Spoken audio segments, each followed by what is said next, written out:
Aujourd'hui, on va décortiquer ensemble une méthode fascinante, celle du centre Songhai au Bénin pour l'élevage de canards. C'est une approche qui mise tout sur des ressources locales, d'une manière super simple mais hyper ingénieuse. Alors, c'est parti, on y va? Alors, regardez bien cette image. Ce qu'on voit là, ce n'est pas juste un canard, c'est vraiment le cœur de tout un système intégré.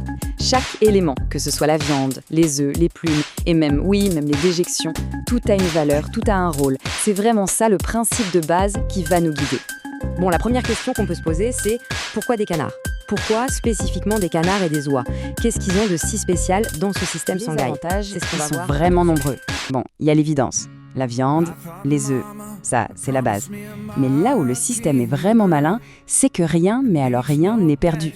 Leur déjection, par exemple, hop, ça se transforme en super compost pour les cultures ou même en biogaz pour l'énergie. Les plumes, pareil, elles sont valorisées. Et le top du top, c'est que ce sont des animaux super costauds, très résistants, ce qui simplifie énormément leur élevage. Pas vrai? Mais concrètement, comment on se lance? Allez, voyons ensemble les toutes premières étapes pour démarrer son propre élevage. En gros, il y a 3 façons de démarrer.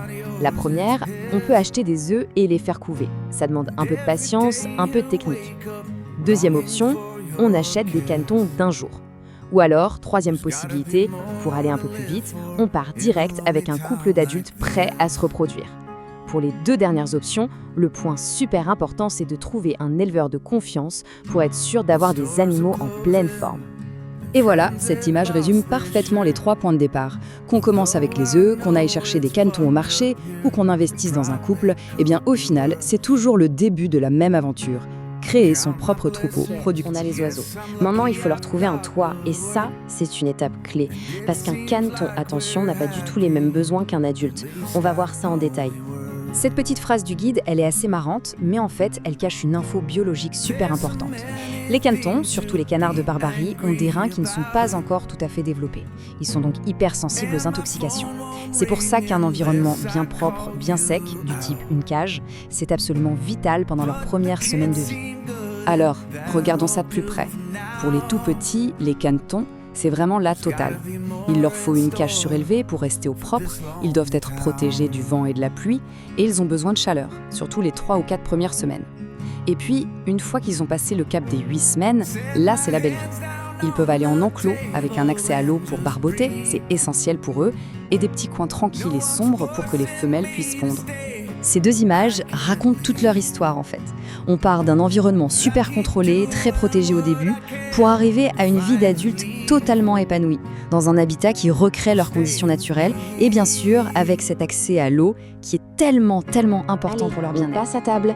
L'alimentation, c'est un autre domaine où la méthode Songhai brille par sa simplicité et son côté « on fait avec ce qu'on a ». Le truc bien avec les canards, c'est qu'ils ne sont pas difficiles. Ils adorent les restes de cuisine, les légumes du coin.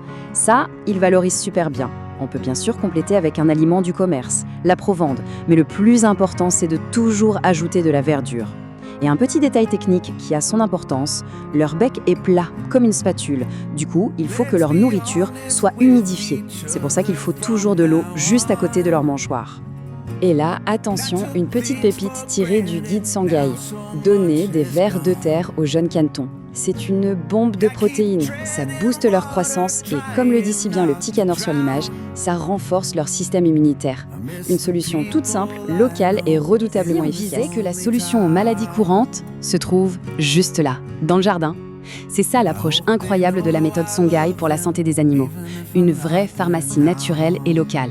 Le concept, c'est ce qu'on appelle la phytothérapie préventive.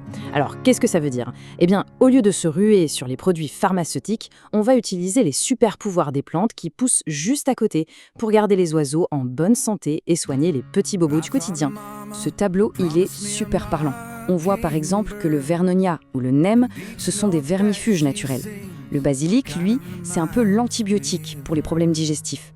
Et même le jus d'une simple feuille de bananier peut soigner une infection aux yeux. C'est tout un savoir local qui donne une vraie autonomie à l'éleveur. L'image ici est parfaite pour illustrer ça. On voit un éleveur en train d'utiliser le remède de la feuille de bananier directement sur l'animal. C'est la preuve que des solutions efficaces, et en plus gratuites, sont souvent, littéralement à portée de main. Maintenant, on a toutes les pièces du puzzle. Il est temps de les assembler pour voir comment tout ça forme un cycle complet, un système qui tourne tout seul. Voilà, la philosophie au cœur de tout le système Songhai, c'est ça. Rien ne se perd, tout se transforme. Chaque déchet n'est pas vu comme une fin, mais comme le début de quelque chose de nouveau. C'est une vision de l'agriculture comme un grand organisme vivant où tout est connecté. Et voici le cycle dans son intégralité. C'est simple. Les canards y produisent de la nourriture.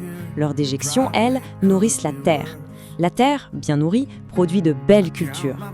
Et ces cultures, à leur tour, nourrissent les humains et la prochaine génération de canards. La boucle est bouclée. C'est un système qui se régénère tout seul, qui est efficace et incroyablement durable. Finalement, ce que nous montre le modèle Songhai, c'est qu'on peut créer de la richesse, de l'abondance, en utilisant simplement ce qu'on a sous la main. Et ça nous amène forcément à nous poser une question. Dans notre propre environnement, quelles sont les ressources précieuses, les savoir-faire, les opportunités qu'on est en train d'ignorer, tout simplement parce qu'on ne le regarde pas de la bonne façon ?